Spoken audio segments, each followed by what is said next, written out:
Welcome back to Benton Homestead. Today we're going to be taking you on a little tour of the pollinator plants we planted this year for our honeybees.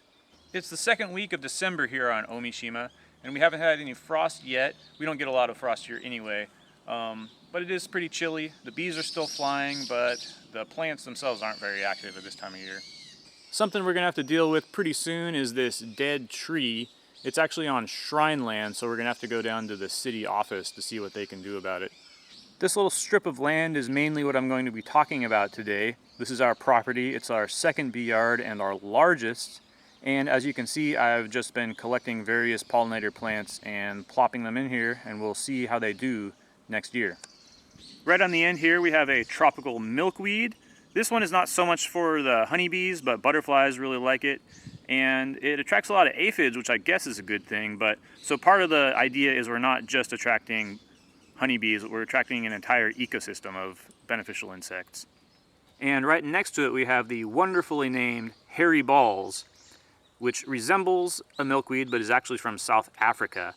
And since they're such similar plants, I'm assuming they're going to be essentially the same in the ecosystem. Now this is a bee balm, a North American plant that has very lovely pink and purple flowers. And it's said to be very attractive to bees, so we'll see about that. One thing here is that oftentimes when you hear people planting a pollinator garden, they're going to be planting specimens one at a time. And bees actually like to go from flower to flower. They like to find a flower that's really blooming and just frequent that one. So what I've done here is I've planted about 10 of each species sort of in clumps.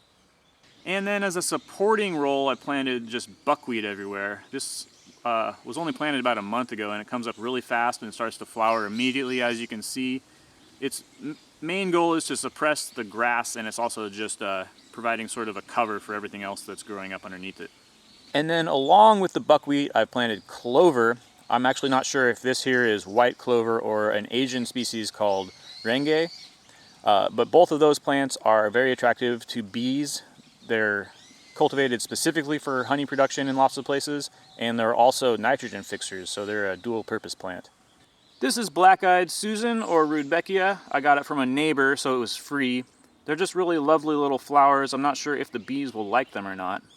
Here we have a native plant, Mugwort, or yomogi in Japanese, and I'm not sure if this is a good pollinator plant either, but I tend to just let it flourish wherever I find it because it's it provides just a host species for lots of different insects. This is just a cute little new shoot of the mugwort. This is echinacea, or purple coneflower, a lovely plant with many medicinal uses. There's not a lot to look at right now because it takes a few years to form a nice clump. Here we have catnip, supposedly even more popular with the bees than it is with the cats. Here we have freesia, a bulb, which is another supporting member of the cast that I just picked up because it was cheap and available. I'm not really expecting this to attract a lot of honeybees, but the bulb is going to put out sugar, which is going to enrich the soil here by attracting microorganisms. This is hyssop. I planted it from seed this year, and it's already flowered, and it flowered for quite a long time, so those are both points in its favor. And we'll see how it does in the coming year when it starts to form a nice clump like rosemary. And then lupin, this is another favorite with the bees and another nitrogen fixer. So the interesting thing with all this pollinator plant stuff as well is that you can read about something and it'll say that it attracts bees in one area but not in the next, and so you really just need to try it out for yourself and see if they're going to go for it, because there's so many variables in your local environment, temperature, and what else is blooming. The bees are always going to go for the most bang for their buck, so they're going to find the thing that gives them the most nectar, and they're just going to frequent that. So same thing with lupin here. We'll see if we get good results.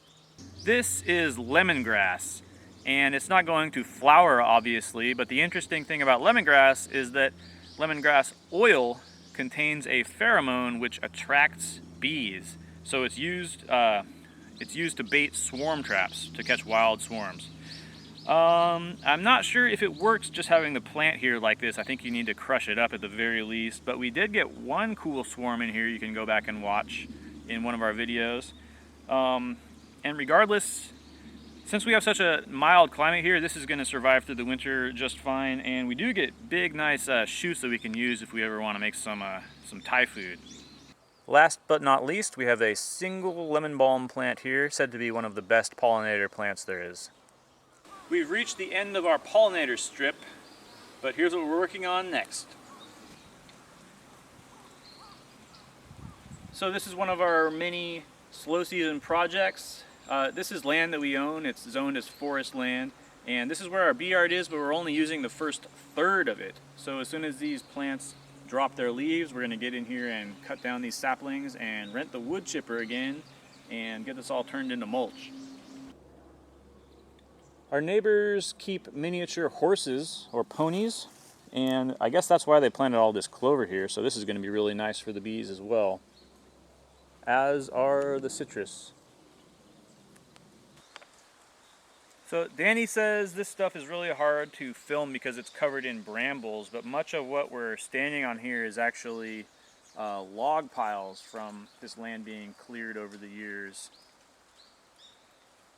Here we are at the far corner of the property. You can probably just make out our beehives down there in the distance.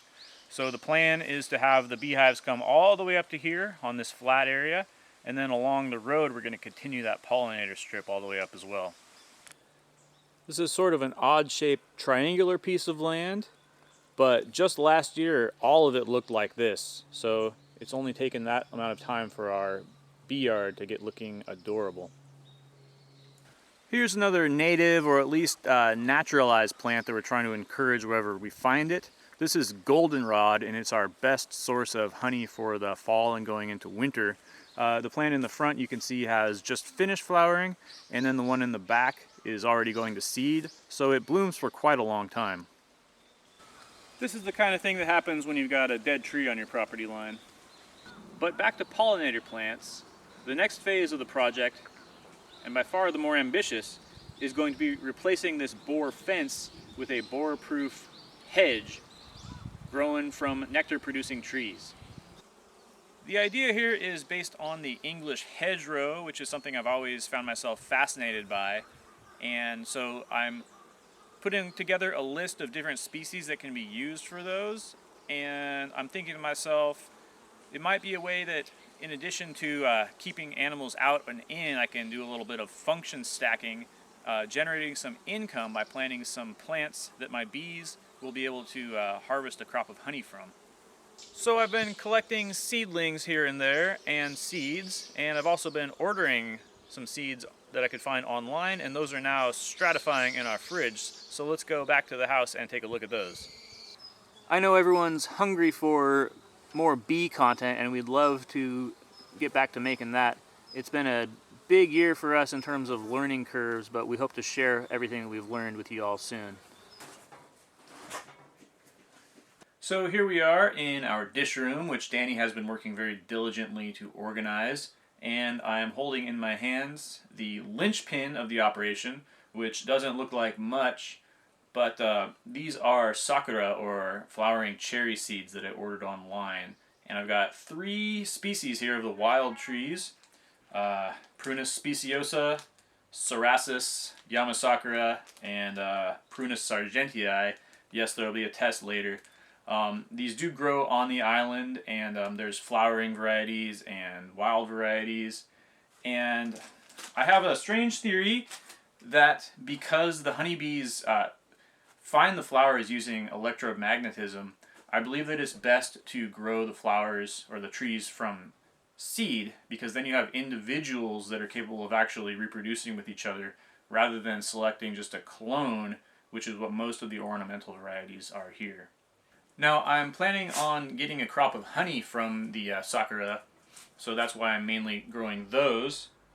But along with those, I've got a lot of supporting trees, and this is one of them. This is an alder. This is a Japanese alder, and it's one of the trees outside of the legume family that actually fixes nitrogen, so those will be helping those cherry trees to grow. And this is just the seeds from all of the apples and pears and Asian pears that we've eaten over the fall and I've been saving. And they're just gonna, since they flower sort of similarly to the cherry, and and at similar times they're just going to extend that harvest slightly. These are Harlequin Glorybower seeds, which I harvested locally, and so this is a flowering tree that starts to flower in July or August in our climate here. And then these are quince seeds, the European quince. I got all these from one fruit, so that is a lot of seeds. And these are just sort of a secondary flowering plant to help the bees along. Now those have all been stratifying in the fridge in a piece of wet paper towel for about a month. I did just get a new shipment in from the mail, so let's see what's in here. Here we have the Chinese quince, the Pseudo-Cydonia. You can also get a fruit off of this one. And just for fun, I got some more cherries. These are actually seedlings from the Oshima Cherry, which is a hybrid cultivar, so they're not going to be true to their parent, but they should be interesting. I got 2 packets of the BB tree, also known as the Korean Evodia. I'm seeing a ton of stuff online from Asian beekeepers saying that this is a great bee tree, and I'm also seeing some reports that it's not such a great tree, so I just had to see for myself. And lastly, Gulf Coast beekeepers are going to want to slap me for this one, but this is actually Chinese tallow seeds, and those are incredibly invasive in Louisiana and the states around there, but they're actually native here, so I can't really get in trouble. But anyone who lives there and grows bees or keeps bees knows that that is a great source of honey. These 2 little guys are Cymbidium orchids, and these secrete a pheromone which is used by the Asian honeybees, not the Western honeybees, to find a mate. So I'm growing these to attract Asian honeybees, which we hope to get into this year. And I read online that it takes a couple years for these to start flowering, but I wanted to go ahead and get a jump on those, so let's see how they go. Just as a bonus, here are this year's cutest tomatillos that I'll be saving seeds from. Here are some of my seedlings. Just a real low effort job of literally pulling them out of the ground and sticking them in this pot, and they've almost all survived, which is a good mark of a good species for the hedgerow. In this case, we're looking at the Zelkova, which just has really nice leaves and tastes good apparently. But as I mentioned, it's hardy, and it also comes back from the roots, which is something you really want because you're going to be hacking on those trees a lot.